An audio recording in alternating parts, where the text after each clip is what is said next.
All right, let's dive into a subject I'm pretty sure you've thought a lot about, being a philosopher and all. The ethics of war. Definitely a weighty topic. It is. But hey, tough questions. That's your bread and butter, right? Yeah, So you asked for a deep dive into just war theory, and we're here to do exactly that. I did. When, if ever, is war justified?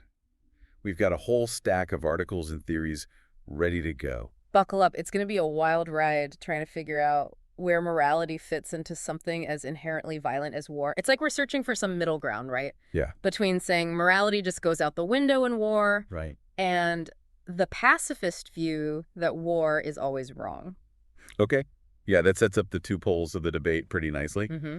But where does justifiable war actually fit in there? Yeah. Ready to get into nitty-gritty. We've got, from what I've seen, two main camps slugging it out in this philosophical boxing ring. Yeah. The traditionalists and the revisionists. Right. It's like they're coming at the battlefield with totally different game plans. Yeah, that's a good analogy.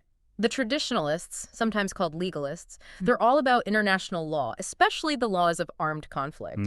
Those are their guiding principles. Okay. And they tend to focus on, like, the state's role, Okay. saying states are the only ones who can legitimately wage war. Okay. And only for a very, very small set of reasons, like self-defense or if their allies need defending. So very much about maintaining that old order. The state has the power, right? Exactly. They want the state to have the authority when it comes to war and peace. Okay. Now, the revisionists, they're not about that state-centric view. Okay. Much more skeptical about giving states that monopoly on force. Interesting. They want a wider scope of what counts as justifiable intervention, Like what? especially with humanitarian crises. Got it. They're more focused on individual rights, individual responsibilities, even globally. So not just protecting the states themselves, but the people, wherever they are. Precisely. Yeah. Now, to get how these ideas actually clash, we should look at those traditional just war principles. Specifically, just ad bellum the criteria for whether going to war is even just in the first place. All right, just add bellum. Break it down for me. What are we talking about? Traditionally, 6 key principles: just cause, legitimate authority, right intention, reasonable prospects of success, proportionality, and last resort. Oh, okay. I can already see where, like, just cause and proportionality, those can mean totally different things to traditionalists versus revisionists. You got it. How do you even measure proportionality when it comes to war? I mean, Right. weighing the good you might do against the damage you're almost guaranteed to cause, Yeah, that's a brain twister even for a philosopher. absolutely. That's where these debates get juicy. Mm. Now, traditionally, the accepted just causes have been pretty narrow. National defense, so protecting yourself or your allies, and humanitarian intervention when you've got extreme suffering, Right. like genocide. Okay, yeah, those make sense on the surface. Mm. But in the world today, are those justifications enough? What if a state is doing things that endanger everyone or are violating tons of human rights? But it's not quite a full-blown crisis yet. It's a question that a lot of philosophers are wrestling with, yeah. Can you intervene then? Right. Let's take national defense. Michael Walzer, a big name in just war theory, argued that it really boils down to protecting individual rights. Okay. He saw the state as the guarantor of security, preserving a shared way of life, embodying that social contract between the people and the government. So defending the state is basically defending the people in it, according to Walzer. Yes. But even that seemingly simple idea has been challenged. You've got the bloodless invasion objection. Okay, with that. Imagine a powerful state could take over another one. No bloodshed at all, just by saying surrender. If the goal is protecting lives, wouldn't surrender be the most ethical thing, even if it means living under a new regime? Whoa, yeah, that makes you think. National defense gets way more complicated when you throw in nonviolent takeover as a possibility. Absolutely. And this is where the revisionists get, shall we say, a bit bolder. Okay. They want a much broader view of humanitarian intervention, Okay. not just stopping atrocities. Some even go so far as to propose redistributive wars. Redistributive wars, like what? Yeah, using military force to deal with global poverty and inequality. Whoa, hold on. Using war to enforce economic justice? That's pretty far out there from the traditional just war stuff. Yeah. Feels like we're wading into ethically murky waters. We are. And Yeah. these debates about just ad bellum are just the tip of the iceberg. There's a whole other layer when we get to how war is actually conducted. Okay. Jus in bello. I'm ready for that next layer. Yeah. Sounds like we're only just starting to peel back the layers of this just war theory onion. We are, yeah, we're just getting started. So, jus in bello, that's justice in how war is conducted. It's about setting ethical limits on how you fight, even if starting the war was justified. So even in the middle of all the chaos and fighting, there are still rules, moral guidelines. Exactly. It's like the moral rulebook for the battlefield. Okay. And the traditional principles of jus in bello, they're pretty simple. Discrimination, proportionality, and necessity. Okay, I know those words, but how do they actually apply to war? What do they mean specifically in this context? Well, discrimination here, it's not about prejudice like we usually think of. Right. It's about being able to tell the difference between combatants, Mm. those actively fighting, Mm. and non-combatants, the civilians. The main principle is you can't intentionally target civilians. That's always wrong. Yeah, that makes sense. Civilians aren't the ones choosing to fight, so they shouldn't be the ones deliberately attacked. Yeah. But what about that unavoidable harm? Collateral damage, all that. Right. It's practically guaranteed that civilians will get hurt, or worse, in any war. Sadly, that's true. And that's where proportionality and necessity come into play. Proportionality means any harm to civilians, even if it's accidental, has to be in proportion to the military goal you're going for. Okay. Necessity means you got to use the least harmful way to reach that goal. Basically, minimize civilian harm even when it's a crazy war zone. So even when a battle is raging, you still have that moral duty to weigh the possible harm to innocent people Mm-hmm. against whatever military advantage you might get. Absolutely. And this takes us to one of the most controversial, most hotly debated parts of just war theory, combatant equality. Ooh, yeah. This is where I think things get really tricky. Combatant equality. Sounds straightforward, but I bet it's anything but. You got it. It's the idea that soldiers on both sides of a fight, as long as they're following the rules of war, Mhm. are morally the same in their right to fight. It doesn't matter if their cause is just or not.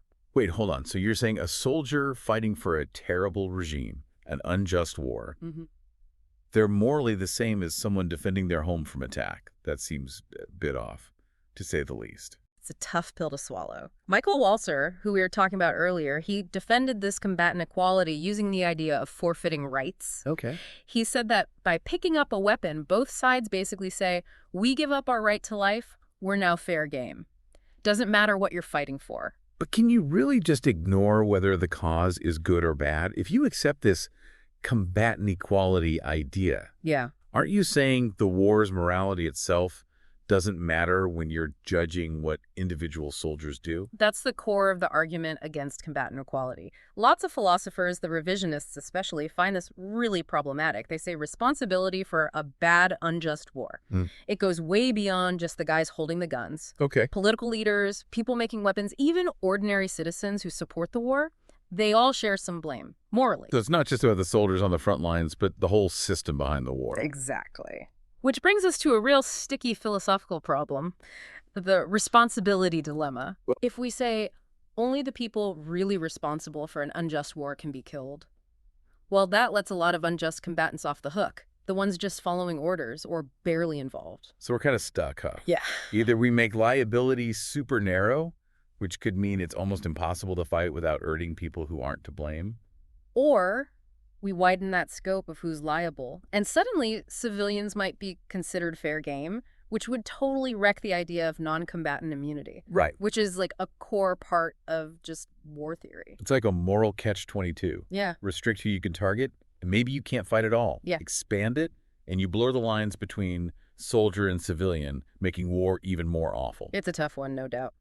But some philosophers have an idea to help navigate this mess, the moral distinction. Okay. Basically, it says, killing a civilian is inherently worse than killing a soldier, even if neither of them is individually responsible for the war. So even if you can't always say for sure who's to blame, there is still a big moral difference between harming a civilian versus harming a soldier, just by who they are. Exactly. This principle lets us be more nuanced about combatant equality. It says, yeah, maybe unjust combatants aren't always the ones you should kill, but they might still be allowed to fight in some cases.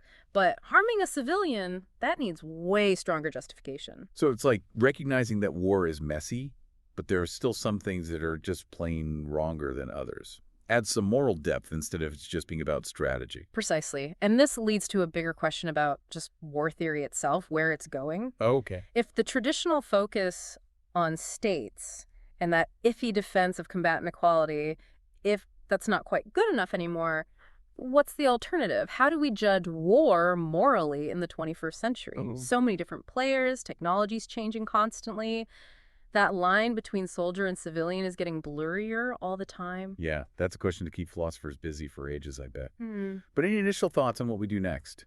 New ways to approach the ethics of war in this crazy new world. Yeah, it's a big question. So let's get into that distinction. Hmm. Why is harming civilians seen as especially bad, even in war, where violence is unfortunately kind of expected? Well, first off, we're talking about people who aren't out there fighting. They didn't choose to pick up a weapon. They haven't signed up for the risks of combat. They're just living their lives, and then suddenly they're caught in the middle of a conflict they had nothing to do with. It's a huge violation of that basic right to be safe, to have security. That's a really important point. They are innocent. They are vulnerable. Mm. But some people would say, well, sometimes you can't avoid hurting civilians. It's a sad side effect. But war is messy. That's where the whole necessity thing gets really tough to figure out. Yeah, minimizing civilian harm isn't always easy, especially when you're dealing with an enemy who doesn't play by the rules, who uses civilians for their own advantage. Right. Think about things like sieges or bombing cities from the air. Yeah. Those are often about breaking the spirit of the people, even if it means tons of civilian casualties. So in those cases, it's not just an accident. It's them actually targeting civilians as part of their plan. Yeah. That seems like a clear violation of all this just war theory we've been talking about. It is, and it brings up those really tough questions about where the line is. Some might argue that even those horrible tactics are okay if they lead to the war ending faster, saving lives overall in the long run. But a lot of people, and I'm in this camp, believe there's a moral line you just can't cross. You can never intentionally target innocent civilians. It doesn't matter what your reason is. So even in a war where the stakes are so high and everyone's pushing for victory, there are still some things that are just wrong, period, no matter what. I believe so. And that's why the moral distinction is so important. Yeah. It helps us see why harming civilians is different on a whole other level from harming soldiers.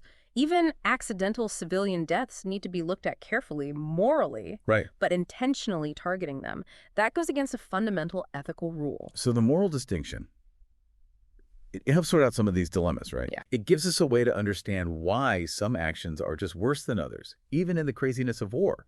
It's not just about strategy anymore. Exactly. Which then makes us ask an even bigger question about the future of just war theory itself. Oh, okay. If this traditional way, focus on states and that kind of shaky defense of combatant equality, if that's not really cutting it anymore, what do we do? How do we judge whether a war is moral in the 21st century? Right. We've got all these different groups involved. Technology is always changing. The line between soldier and civilian is getting harder and harder to see. Well, yeah. Those are questions that could keep philosophers arguing for, like, centuries. Yeah. But for now, just some initial thoughts. Where do we even go from here? New ways to think about war ethically in this crazy new world. Well, maybe it's time to look at more of what we call collectivist approaches to morality, where we think about the responsibility of entire groups, not just individuals. Okay. Because at the end of the day, wars are fought by groups, states, armies, even those groups that aren't official states. If we can understand how those groups are responsible, how they decide to do things, how decisions are made, that might give us a whole new way to approach the ethics of war today. That's a really interesting idea. Seems like we've only just dipped our toes into this topic, really. Yeah. But for now, I want to thank you for taking us through this philosophical jungle. It's given us, and hopefully our listener, a lot to chew on. It's been my pleasure. To our listener, our fellow philosophy enthusiast. Keep asking those tough questions. Don't accept things at face value. Wow. Keep looking for a better, more ethical way to deal with war, this problem that's been around forever. Very well said. And on that note, we'll leave you to contemplate the complexities of war and peace. Until next time, happy deep diving.